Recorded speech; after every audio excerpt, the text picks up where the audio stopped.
الحمد لله رب العالمين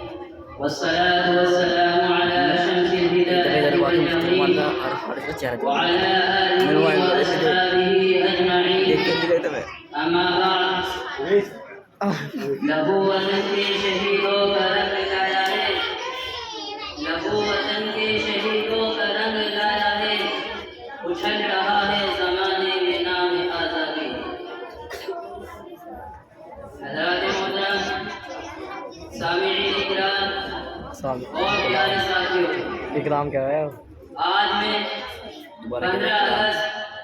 یوم آزادی کے موقع پر سب سے پہلے تمام ہندوستانیوں اور برادران وطن کو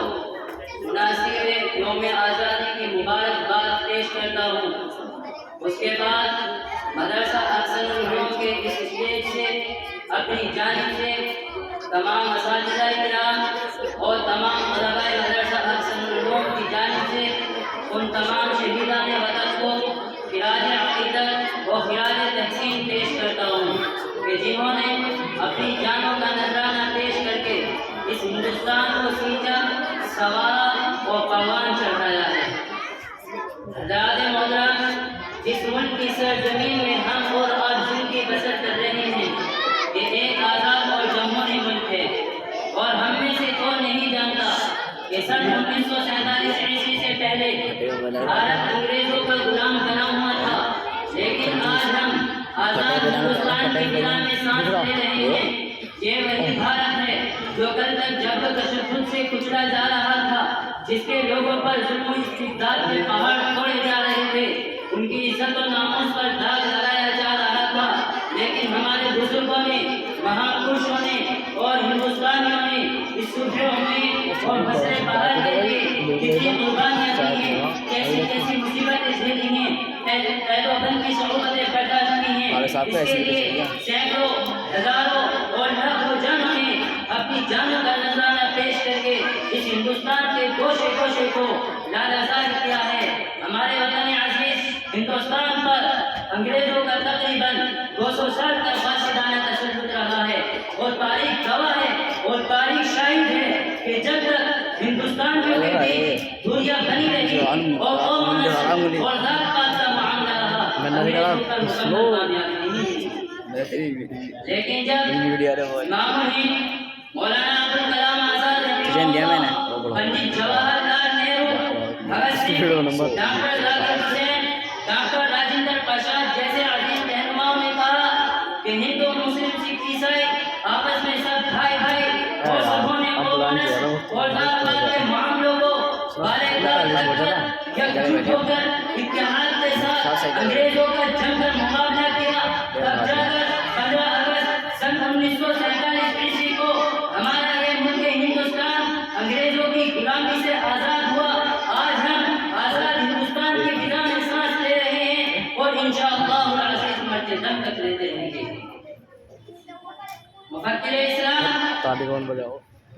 مولانا ابوالحسن علی ندوی رحمہ اللہ فرماتے ہیں کہ جب انگریز ایک ایک کر کے ہندوستان کی الگ الگ ریاستوں کو قبضانے لگا تو سب سے پہلے جس نے اس خطرے کو محسوس کیا وہ میسور کا رہنے والا بلند ہمت غیور سپہ سالار ٹیپو سلطان کی ذات گرامی ہے. انہوں نے فرمایا کہ اگر کوئی منظم طاقت ان کے مقابلے کے لیے نہیں آئے تو انگریز ایک ایک کر کے پورے ملک پر قابض ہو جائیں گے. چنانچہ انہوں نے انگریزوں سے جنگ کا فیصلہ کیا اور ہندوستان کے مختلف بادشاہوں اور نوابوں کو خطوط لکھے اور ان کے اندر انگریزوں کو جنگ کا آمادہ کرنے کی کوشش کی، اور وہ مجاہد بادشاہ تنہا تنہا انگریزوں سے لڑتا رہا. آخرکار 4 مئی 1799 عیسوی کو سری لنکا پٹن کی لڑائی میں شہید ہو کر شہیدان وطن کی فہرست میں اپنا نام لکھوا کر انگریزوں کی غلامی اور قید والی زندگی کو موت پر ترجیح دیتے ہوئے فرمایا کہ لوگوں، شیر کے ایک دن کی زندگی کدھر کی 100 سالہ زندگی سے بہتر ہے.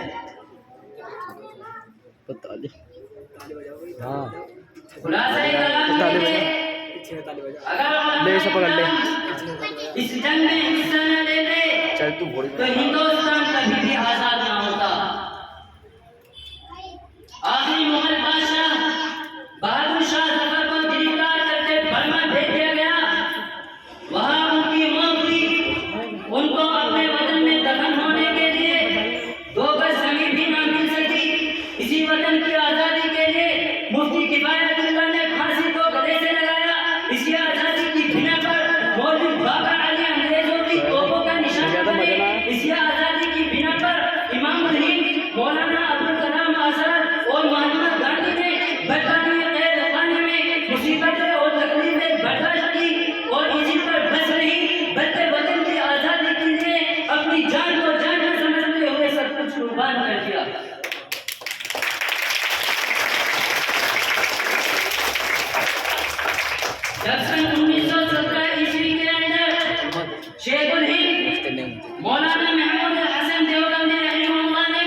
کہ آج سے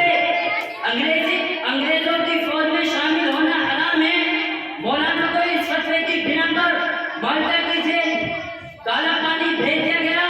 اور اسی پر بس نہیں بلکہ مالٹا کی جیل جانے کے بعد انگریز مولانا کے جسم کو تانبے سے ڈالتا اور مطالبہ کرتا کہ اے محمود الحسن انگریزوں کے حق میں فتویٰ دے دو۔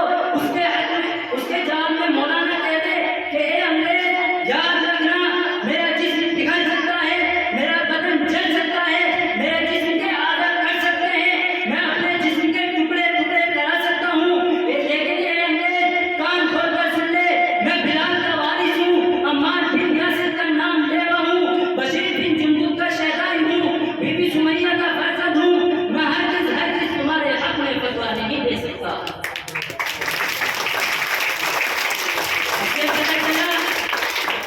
کہ ہم اسی ہندوستان کے باسی ہیں اور اسی ملک میں پیدا ہوئے ہیں، اور جب تک ہماری ساتھ چلتی رہے گی ہم اپنے اسی ملک میں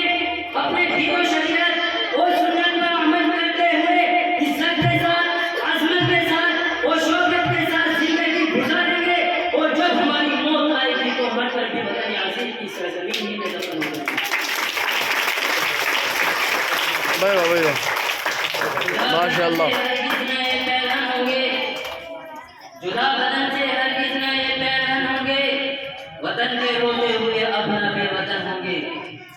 مطالبہ ہجرت کا کبھی ہم سے مت کرنا، مطالبہ ہجرت کا کبھی ہم سے مت کرنا، یہی جئیں گے یہی مریں گے یہی دفن ہوں گے۔ اور آج 15 اگست یوم آزادی کے موقع پر ہم سب کی تمنا ہے، ہم سب کی خواہش ہے، ہم سب کی حسرت ہے، ہم سب کی چاہت ہے کہ ہمارا ہندوستان